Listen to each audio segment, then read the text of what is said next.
Hey, what's up guys? Frank with OEM Solutions here. I want to make a quick video, show you how to install my 8.4-inch CarPlay Android Auto radio upgrade.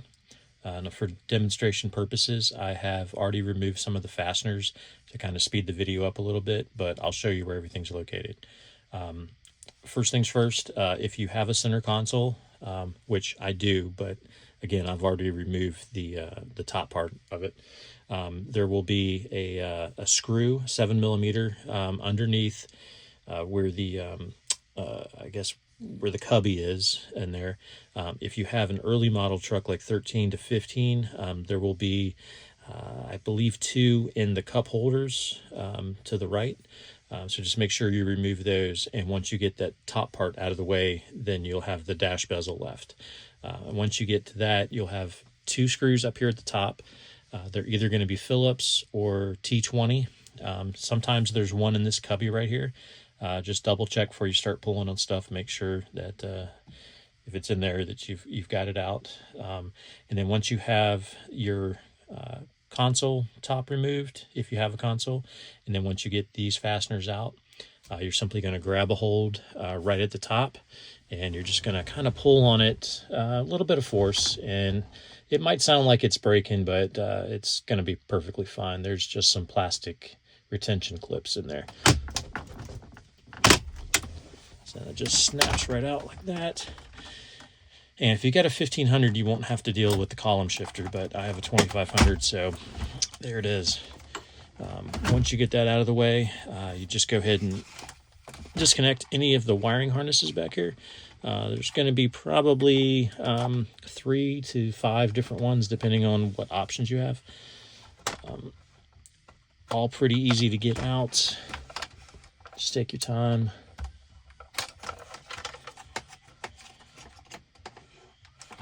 And once you get those out of the way, you can just set your bezel off to the side, because you won't need to do anything else with that.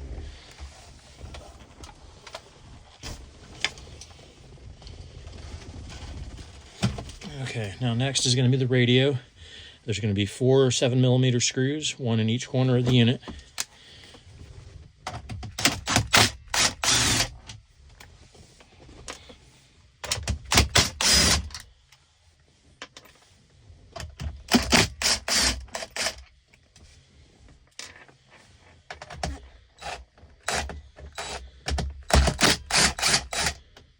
Okay, once you get those out,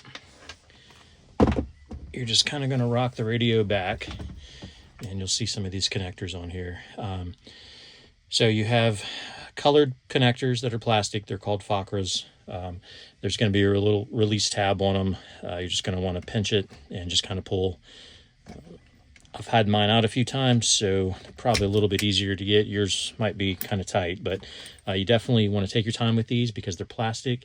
They can be a little brittle, and if you break them, then you're going to have to deal with digging it out of the actual connector. So once you have all those disconnected, your main black harness here, it's a 52-pin connector. You're just going to depress a tab on the left-hand side, and you're basically going to rock this lever up, and it'll kind of bring the connector out. And then once you do that, just set the radio aside. And the new CarPlay radio is going to look something like this when you get it. It's going to be wrapped up, protected. You're going to see the radio code right there on the outside. Make sure you save that card, because that code is to each individual radio. Like, that's its code. So once you power everything on, you're going to have to enter that. So make sure you keep it handy. Again, for demonstration purposes, I'm just going to leave this one up here. And I've got one ready to go. So this would be the new unit that you're going to receive from me. And it installs just like the old one that you just took out. It doesn't really matter which connectors you start with. The main connector is probably the easiest to start with, just because it's the biggest one. So put that in, rock that back down.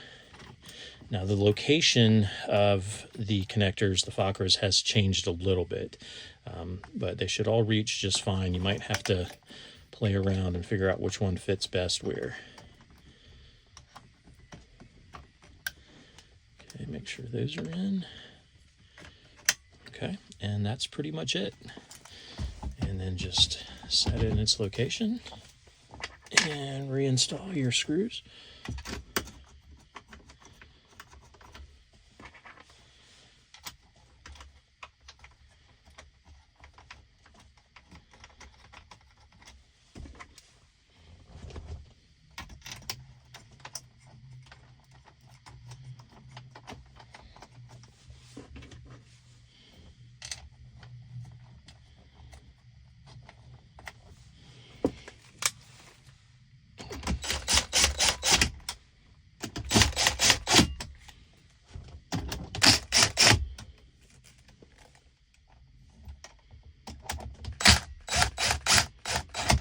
Okay, now once you have those tightened up, just go ahead and reinstall your bezel.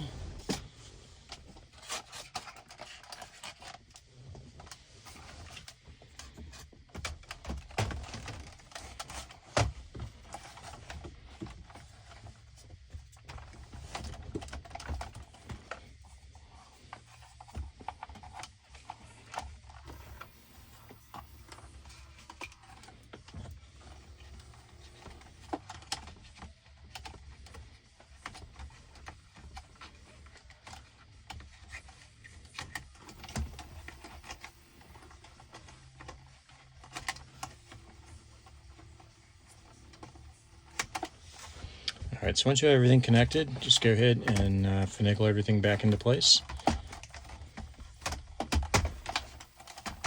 It might be a little hard. Well, like I said, I've got to deal with the column shifter, but if you have a 1500 with the dial shifter, it'll be a lot easier to get this back into place.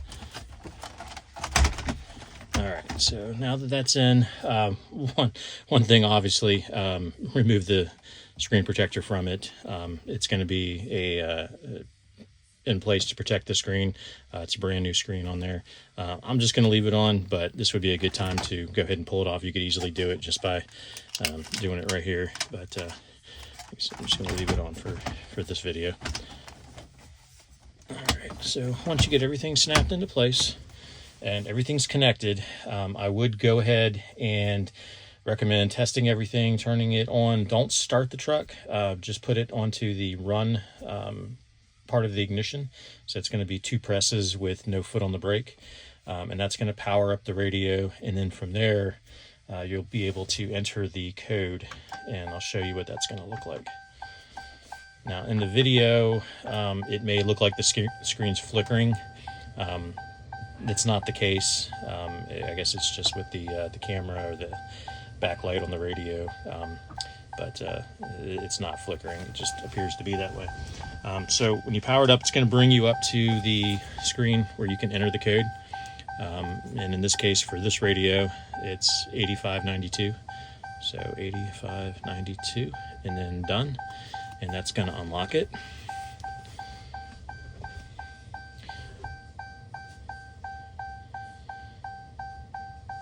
And from here, some things may not work. I'm going to go ahead and turn this to accessory real quick, just so the dinging stops. But I will power it back on real quick. Okay, I guess it does it in accessory too.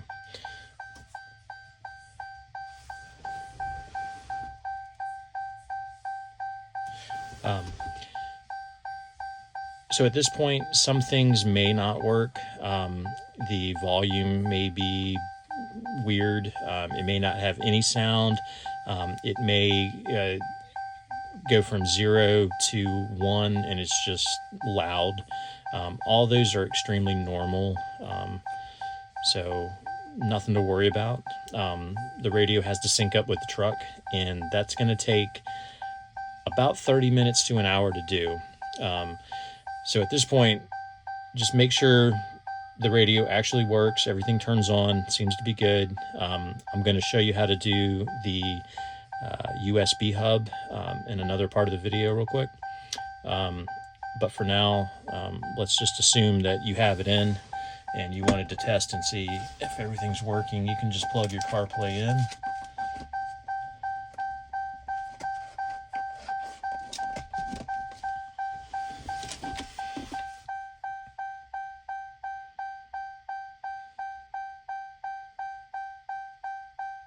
and give it a couple seconds and it should pop up just like that.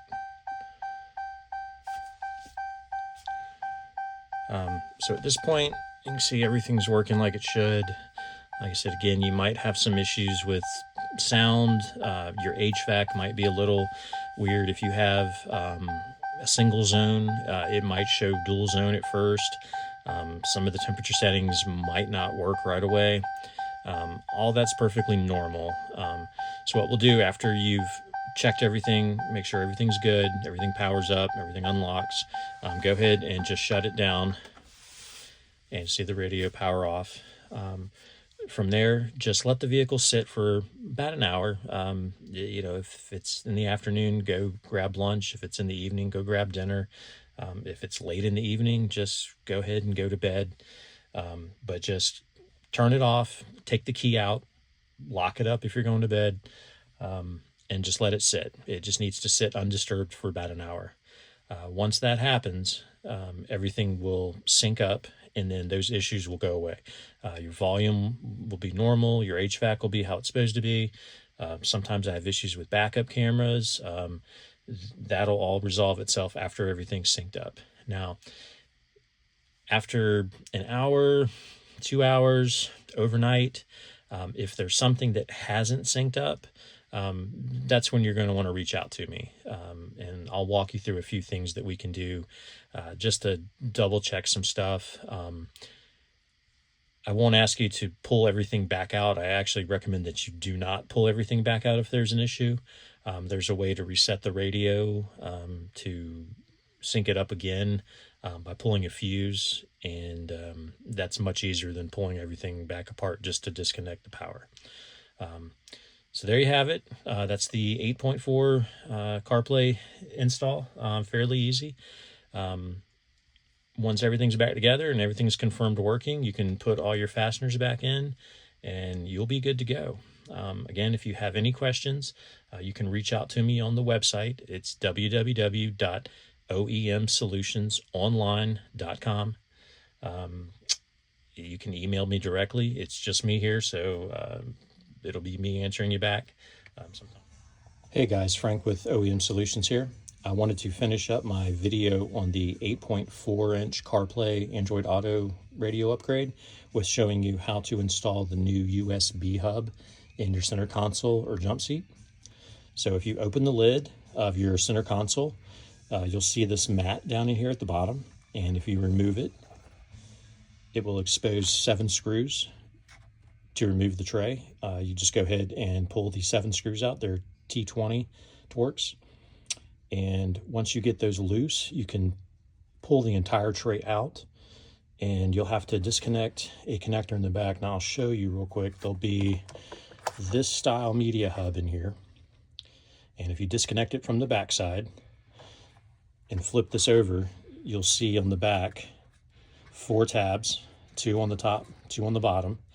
2 of them are going to be easy to get to. The other 2, you're going to need something like a flathead screwdriver or a trim pick tool or something that you can depress them and pull it out.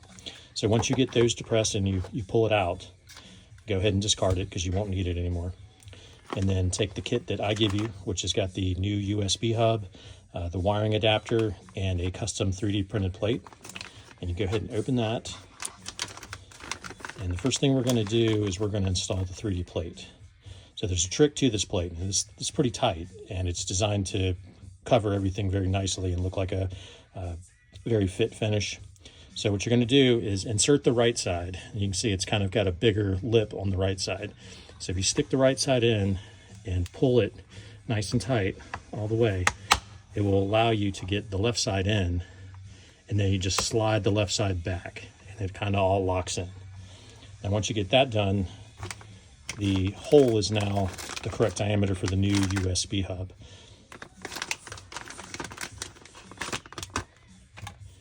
So once you get that out, you can go ahead and either way you can install the hub first, or you can install the connector and then put it all through. For this video, I'll just install the hub for you. So once you get the plate in, you're just going to kind of work this in and gently push it back till it snaps in. Sometimes they don't snap just because of the thickness of the plate, but it should have enough tension where it doesn't really move. And then once that's in, you can probably flip it around and see the back side of it. And then you can insert the adapter in here. Now you're going to make sure you get this tight and hear it snap like that. Now the last thing that I get a little bit of confusion on is there's 2 ports for the USB gray mini. You're going to want to use the bottom one. The bottom one is the one that it fits. So again, make sure you put that in and it's nice and tight and you hear it snap in. If not, you won't have a good connection and the USB won't work. Now for the jump seats, it's a little bit different process. Now I don't have a jump seat here, so I can't show you. But getting the old USB hub out is kind of a pain. It really takes a little bit of force. You're probably going to break it. It's kind of a pain.